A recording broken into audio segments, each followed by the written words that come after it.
అమృత blogs. ఏంటి kitchen లో నిల్చొని బిల్డప్ కొడుతున్నా అనుకుంటున్నారా? చెప్తా ఆగండి. నా ఈవినింగ్ రొటీన్ చూపించాలనుకుంటున్నాను. సో మా బాబు కోసం అయితే నూడిల్స్ ప్రిపేర్ చేస్తున్నాను. వాడు ముందు ఒకసారి పెట్టాను, యాక్సెప్ట్ చేశాడు. సో ఇది సెకండ్ టైం అనమాట. నూడిల్స్ అంటే తిట్టుకోవద్దు, హెల్దీ నూడిల్సే పెడుతున్నాను, రాగి నూడిల్స్. సో ఇది ఎలా ప్రిపేర్ చేసుకోవాలి అండ్ నెక్స్ట్ ప్రాసెస్ ఏంటి అనేది కూడా చూపిస్తాను, చూసేయండి. ఫస్ట్ అయితే కొన్ని నూడిల్స్ తీసుకుని బాగా బాయిల్ చేసుకున్నాను.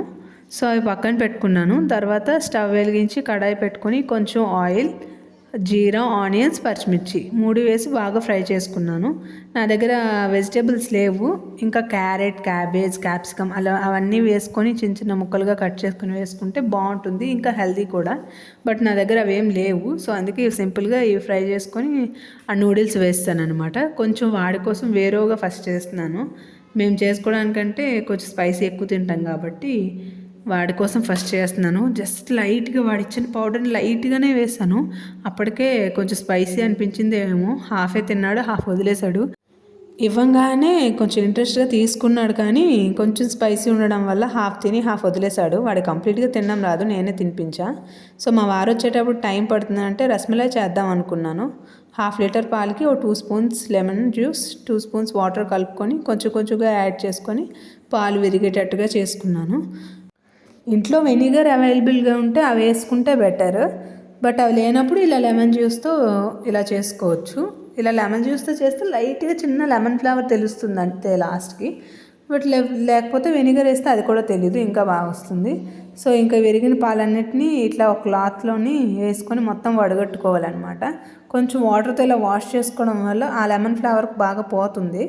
సో ఇంకా చూసారు కదా, ఇలాగా మూటలా కట్టుకొని దానిపైన బరువు పెట్టామంటే మొత్తం వాటర్ అంతా పోతుంది. సో ఇంకో పక్క ఏం చేయాలంటే ఒక కడాయిలో 1/2 లీటర్ వరకు పాలు పోసుకున్నాను. నేను 1/2 లీటర్తో అది ప్రిపేర్ చేసుకున్నాను కదా, ఇంకా 1/2 లీటర్తో ఇలా పాలు పోసుకొని మరిగించుకోవాలన్నమాట. పాలు బాగా మరిగినాక కొంచెం కాజు, బాదం, పిస్తా అవన్నీ కొంచెం బాగా కట్ చేసుకొని అవి వేసుకొని ఒక 5 మినిట్స్ కొంచెం మరిగించుకొని పక్కన పెట్టుకోవాలి. సో నెక్స్ట్ అయితే కొంచెం లోతు గిన్నె తీసుకొని అందులో 1 cup sugar and 2 cups of water వేసుకోవాలి. సో షుగర్ అంతా కరిగించుకోవాలన్నమాట స్టవ్ మీద పెట్టుకొని. ముందుగా మనం ప్రిపేర్ చేసుకున్న కంటెంట్ ఉంది కదా, ఆ పన్నీర్ టైప్లో దాన్ని బాగా స్మాష్ చేసుకోవాలి. స్మాష్ చేసుకొని బాల్స్లా చుట్టుకోవాలి. ఎంత బాగా స్మాష్ చేస్తే అంత బాగా వస్తాయి రసమలై, పగలకుండా. నేను ఇంకా కొంచెం తక్కువే చేశాను, చిన్న క్రాక్స్లా వచ్చాయి. బట్ ఎక్కడ పగలలేదు కానీ లైట్గా క్రాక్స్లా కనిపించాయి. సో ఇంకా ఈ పిండి ముద్దని కొంచెం చిన్న చిన్నగా తీసుకొని ఇలా షేపులు చేసుకొని చక్కగా ముందుగా పెట్టుకున్న షుగర్ సిరప్లో అన్నీ వేసుకోవాలి. దాని సైజ్ కొంచెం పెద్ద అయ్యేంత వరకు ఉడికించుకుంటే సరిపోతుంది. సో ఇవి ఇంకొకటి తీసుకొని ముందుగా మనం మరిగించుకున్న పాలల్లో ఒక్కొక్కటి వేసుకోవాలి. అన్నీ వేసుకున్న తర్వాత దాన్ని ఏం కదపకుండా ఒక 2 to 3 hours అలాగే మూతపట్టి వదిలేయాలి. ఫ్రిడ్జ్లో పెడితే ఇంకా బాగుంటాయి.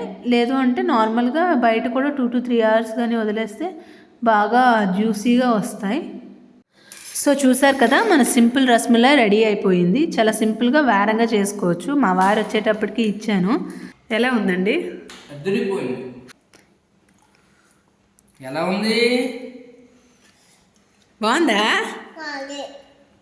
మా బాబు కూడా చాలా ఇష్టంగా 2 to 3 స్పూన్స్ తిన్నాడు. షుగర్ వేసానని చెప్పి ఎక్కువగా పెట్టలేదు. సో అంతే అండి. వీడియో నచ్చితే లైక్, షేర్ అండ్ సబ్స్క్రైబ్.